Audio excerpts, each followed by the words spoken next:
Welcome to Vijayamala சக்கரவர்த்தி channel. இன்றைக்கு உண்டான டின்னர் மெனு என்ன அப்படின்றத நம்ம கிச்சனுக்குள்ளே போய் பார்க்கலாம்.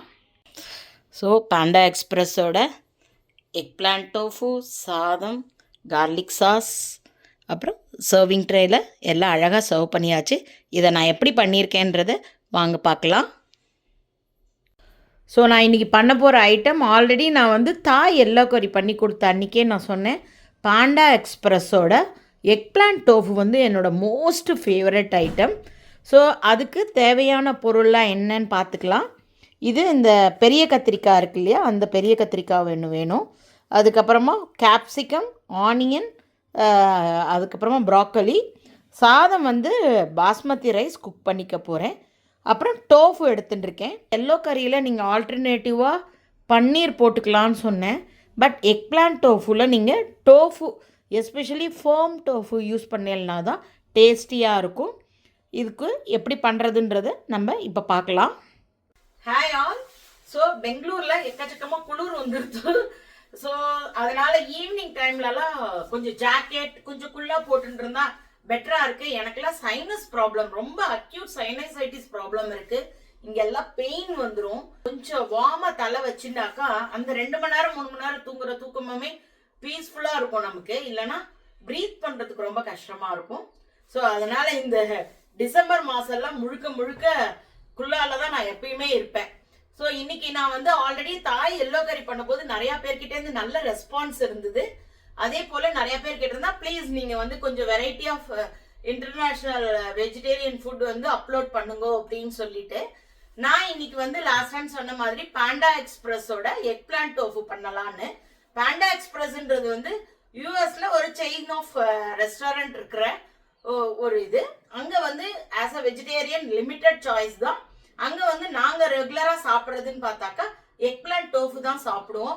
ரொம்ப நல்லா இருக்கும். புரோட்டீன் ரிச் பிளஸ் கம்ப்ளீட்டா வெஜிடபிள், கொஞ்சமா ரைஸ் கொடுப்போம், காய்கறிகள், அதோட ஒரு சாட்டே பண்ண மாதிரி இருக்கும், அவ்வளவுதான். பட் ரொம்ப டேஸ்டியா இருக்கும். சிம்பிள் தான் பண்றதுக்கு.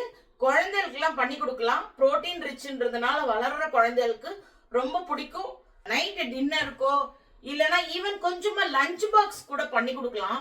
சூடா சாப்பிட்டா நல்லா இருக்கும். பட் அஃப்கோர்ஸ் ஸ்கூல்லலாம் லஞ்ச் பாக்ஸ் சூடா சாப்பிட முடியாது. ஸோ இன்னைக்கு அந்த டிஷ் எப்படி பண்றதுன்றத நான் உங்களுக்கு பண்ணி காட்டுறேன். எல்லாருக்குமே வீடியோ பிடிச்சிருந்ததுன்னா எல்லாருமே தயவுசெய்து வீடியோவை லைக் பண்ணிட்டு பாருங்க. நம்ம இப்ப குக் பண்ணலாம் வாங்கோ. நான் இன்னைக்கு டின்னர் மெனு தான் பண்ண போறேன், லஞ்ச் இல்லை. ஸோ நம்ம இப்போ அரிசி அலம்பி முதல்ல வச்சுடலாம். 3/4 அழகு பாஸ்மதி ரைஸ் போட்டிருக்கேன். இப்போ நம்ம இதை தண்ணி குத்தி அலம்பிடலாம்.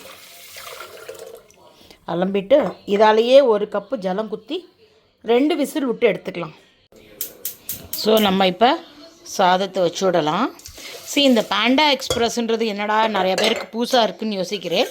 பாண்டா எக்ஸ்பிரஸ்ன்றது யூஎஸில் ரொம்ப ஒரு பாப்புலர் ஷாப். நம்ம ரெகுலராக அங்கே இருந்தபோது நம்ம ரெகுலராக அந்த கடையில் சாப்பிடுவோம். இதுதான் வெஜிடேரியனோட ஆப்ஷனே. ஸோ நான் இப்போ சாதம் ஆஃப் பண்ணிட்டேன். பாஸ்மதி ரைஸ் குக் பண்ணி எடுத்துன்ட்டேன். அடுத்தாப்பில் பேன் வச்சுட்டுருக்கேன். அடுப்பை ஆன் பண்ணிட்டேன். எண்ணெய் குத்தின்ட்டுருக்கேன். ஸோ கத்திரிக்காய், ஆக்சுவலாக இந்த கத்திரிக்காயெல்லாம் இந்த மாதிரி ஒரு ஷேப்பில் கட் பண்ணிட்டா அங்கே ஹோட்டல் அப்படி தான் கட் பண்ணி கொடுப்பாங்க. ஸோ அந்த ஷேப்பில் அழகாக கட் பண்ணி எடுத்துக்கலாம். அதே போல் டோஃபு கூட நீங்கள் பார்த்தேன் அப்படின்னாக்கா இந்த மாதிரி ஒரு ஷேப்பில் தான் இருக்கும், ஒரு ட்ரையாங்கிள் மாதிரி இருக்கும். இது ஒன்றும் இல்லை, நம்ம ஸ்கொயராக கட் பண்ணிவிட்டு நடுவில் ஒரு கோடு போட்டால் ட்ரையாங்கிள் வந்துடும். இது எல்லாருக்கும் தெரியும். இதை சொல்லி கொடுக்குறியான்னு அதை தெரியாத குழந்தைகளுக்கோசரம் தான். அதுக்கப்புறமா ஆனியன், அதை முடிஞ்ச மட்டும் ஒரு 2-3 லேயராக தனியாக எடுத்துட்டா நல்லாயிருக்கும்.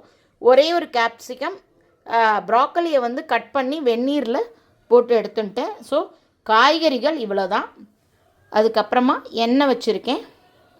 எண்ணெய் சுட்ட கையோட நம்ம இப்போ டோஃபுவை நல்லா ஷாலோ ஃப்ரை பண்ணி தனியாக வெந்நீரில் போட்டுக்கலாம். எப்படி பன்னீர்லாம் பண்ணுவோமோ அதே மாதிரி பண்ணிண்டாக்க அது ஹார்டாகாமல் ஒரு மாதிரி சூவியாக நல்லாயிருக்கும். ஃபஸ்ட்டு டோஃபுவை நம்ம எண்ணெயில் ஷாலோ ஃப்ரை பண்ணி எடுத்துக்கலாம்.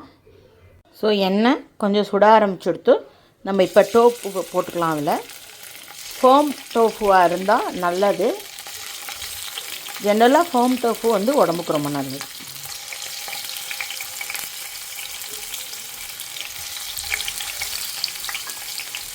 இன்றைக்கி எனக்கும் எங்கள் ஹஸ்பண்ட் மட்டும்தான் பண்ணுறேன். ஸோ அதனால் எல்லாமே கொஞ்சமாக தான் பண்ணியிருக்கேன். ஈவன் எங்கள் ஹஸ்பண்ட் மீந்துட்டுனா காத்தால் அவர் பிரேக்ஃபாஸ்ட்டுக்கு கூட சாப்பிட்டுப்பார், அவருக்கு ரொம்ப பிடிக்கும். அப்பாவுக்கு வந்து இடியாப்பம் பண்ணி கொடுத்துட்டேன். அவரால் இப்போ இதெல்லாம் சாப்பிட முடியாது. அண்ட் ஆல்சோ இது வந்து ரொம்ப ரிச் ப்ரோட்டீன். இப்போ சிக்கு பீரியட்லலாம் வந்து ரிச் ப்ரோட்டீன் கொடுத்தா டைஜஷன் ஆகாது. ஸோ அதனால் அப்பாவுக்கு இல்லை இன்றைக்கி டின்னர். இது ஜென்ரலாக போட்ட உடனேயே கொஞ்சம் கேர்ஃபுல்லாக பண்ணுங்க, இந்த மாதிரி அடியில் ஒட்டும் அது. ஸோ அதனால் ஒரு தடவை திருப்பி போட்டுட்டேல் அப்படின்னாக்கா அதுக்கப்புறமா அது ரொம்ப ஒட்டாது. இதோட நேச்சரே அப்படி தான், கொஞ்சம் ஸ்டிக் ஆன் பண்ணும் பாத்திரத்து மேலே.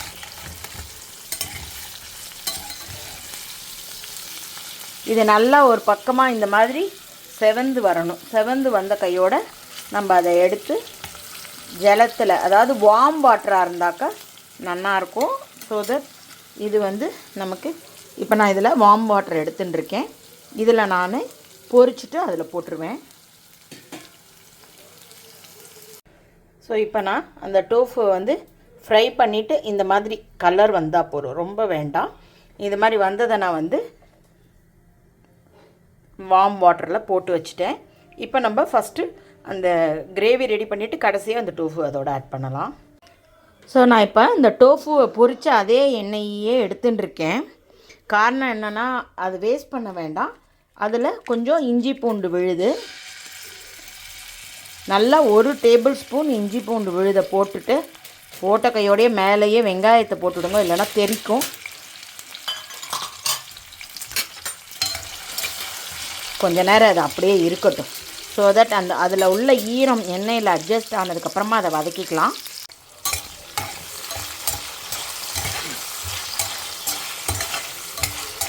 கொஞ்சம் கலர் டேர்ன் ஆனால் போகிறோம். இதில் இப்போ நம்ம கேப்சிகம் ஆட் பண்ணிக்கலாம்.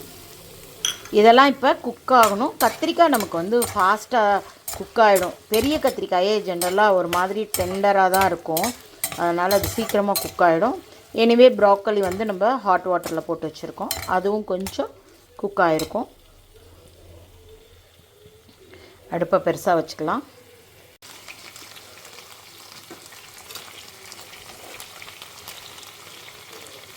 ஸோ எல்லாத்துக்குமா சேர்த்து நம்ம இப்போ 1 டீஸ்பூன் உப்பு போட்டிருக்கேன்.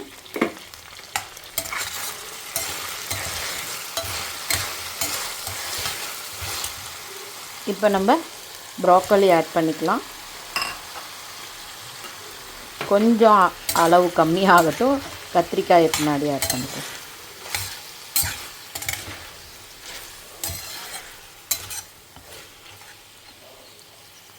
இப்போ நம்ம பெரிய கத்திரிக்காய் இருக்குல்ல, அதை கட் பண்ணதை எடுத்து ஆட் பண்ணிக்கலாம். கொஞ்சம் சைஸ் பெருசாக தான் கட் பண்ணியிருக்கோம் அந்த கடையில். ஸோ நம்மளும் அதே ஸ்டைல்லே பண்ணலாம். கொஞ்சம் வதங்கி எடுத்துனாக்கா குக் ஆச்சுன்னா கொஞ்சம் சாஃப்டன் ஆகிடும். காயெல்லாம் நல்லா ஓரளவுக்கு வதங்க ஆரம்பிச்சுடுத்து. நம்ம இப்போ வந்து சோய் சாஸ் 1 டேபிள் ஸ்பூன் போட்டிருக்கேன். அதே போல் சில்லி சாஸ் 1 டீஸ்பூன் போட்டிருக்கேன். காரம் உங்களுக்கு பொறுத்து இருக்குது. சில்லி ஃப்ளேக்ஸ், அதுக்கப்புறமா பெப்பர் வந்து ஒரு 1/2 டீஸ்பூன் போட்டிருக்கேன். சர்க்கரை வந்து ஒரு 1/2 டீஸ்பூன். இதுக்கு மேலே வேறு எதுவுமே போடணுன்ற அவசியம் கிடையாது.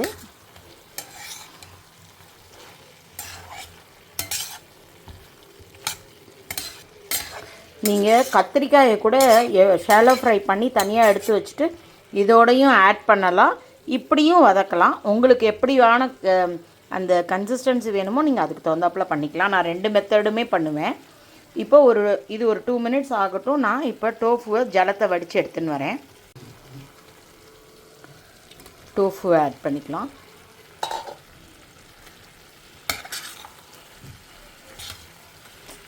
ரொம்ப நல்லாயிருக்கும். ஆக்சுவலாக ஸ்டிக்கி ரைஸுன்னு கிடைக்கும், அதுவும் ஜாஸ்மின் ரைஸில் பண்ணியும் சாப்பிடலாம், ஆர்எல்ஸ் பாஸ்மதி ரைஸை குக் பண்ணியும் சாப்பிட்லாம். இது யூஎஸில் வந்து லாங் கிரைன் ரைஸுன்னு கிடைக்கும். அந்த லாங் கிரைன் ரைஸில் தான் அவங்க ஒரு மாதிரி ஸ்டிக்கி ஆட்டம், கொஞ்சம் கஞ்சியாக அது ஒரு மாதிரி ஸ்டிக்கினஸோடு பண்ணுவாங்க. கொஞ்சம் கிரேவி வேணும்னா இதில் வந்து நம்ம வாட்டரில் ஒரு டீஸ்பூன் கார்ன்ஃப்ளவர் மாவை கரைச்சி இதில் நம்ம குத்திண்டா கொஞ்சம் லைட்டான கிரேவி, நம்மளுடைய இந்தியன் டைப் கிரேவி மாதிரி கிடையாது, கொஞ்சம் ஒரு ஜூஸினஸ் கிடைக்கும். நான் இப்போ ஒரு டீஸ்பூன் கார்ன்ஃப்ளவர் மாவு கரைச்சி எடுத்துன்னு வரேன். ஒரு 100 ml தண்ணி தான், அதுக்கு மேலே ஜாஸ்தி வேண்டாம். ஸோ இப்போ இதில் இந்த கார்ன்ஃப்ளவர் நான் கரைச்சதை ரொம்பலாம் வேண்டாம், ஒரு 100 ml கூட இல்லை, ஒரு 75 ml கொஞ்சம் நீர்க்க கரைச்சிட்டு ஒரு டீஸ்பூன் கார்ன்ஃப்ளவர் மாவு, அவ்வளோதான், ரொம்ப ஜாஸ்தி கிடையாது, இல்லைனா அந்த கலர் மாறிடும். இப்போ நம்ம சோய் சாஸ்லலாம் வந்து எப்பயுமே சால்ட் இருக்கும், அதனால தான் முன்னாடி நான் ஒரு டீஸ்பூன் தான் போட்டேன். ஸோ இதுக்கு மேலே மோஸ்ட்லி தேவைப்படாது. வேணும்னா இந்த ஸ்டேஜில் நீங்கள் ஒரு தடவை செக் பண்ணி பார்த்துட்டு நீங்கள் அதை யூஸ் பண்ணிக்கலாம். ஒரு 2 minutesல நம்ம இதை ஆஃப் பண்ணிட்டோம் அப்படின்னாக்க நமக்கு எக் பிளான்ட் டோஃபு ரெடி ஆகிடுத்து. ஸோ பாண்டா எக்ஸ்பிரஸ் இது வந்து யூஎஸில் one of the famous hotel. அது அந்த ரெஸ்டாரண்ட்டில் கிடைக்கக்கூடிய எக் பிளான்ட் டோஃபு ரெடி பண்ணியாச்சு, சாதம் ரெடி பண்ணியாச்சு, சர்வ் பண்ண வேண்டிதான். எக் பிளான்ட் டோஃபு பாருங்கோ எவ்வளோ கலர்ஃபுல்லாக எம்மியாக இருக்குது இல்லையா. அதுக்கப்புறம் நமக்கு சாதமும் ரெடி பண்ணிட்டேன். இது கார்லிக் சாஸ். எங்கள் ஹஸ்பண்ட் சாப்ஸ்டிக்கில் தான் சாப்பிடுவார், அவருக்கு ரொம்ப இஷ்டம். என் பொண்ணுமே சாப்ஸ்டிக்கில் தான் சாப்பிடுவா, எனக்கு அந்த சர்க்கஸ் பண்ண வராது. ஸோ அதனால் hope you are all enjoying my video. If you like it, please like and subscribe my channel. Thank you for watching. Bye bye all. So serve பண்ணிட்டேன். இப்படி தான் அதை சர்வ் பண்ணி சாப்பிட்ணும்.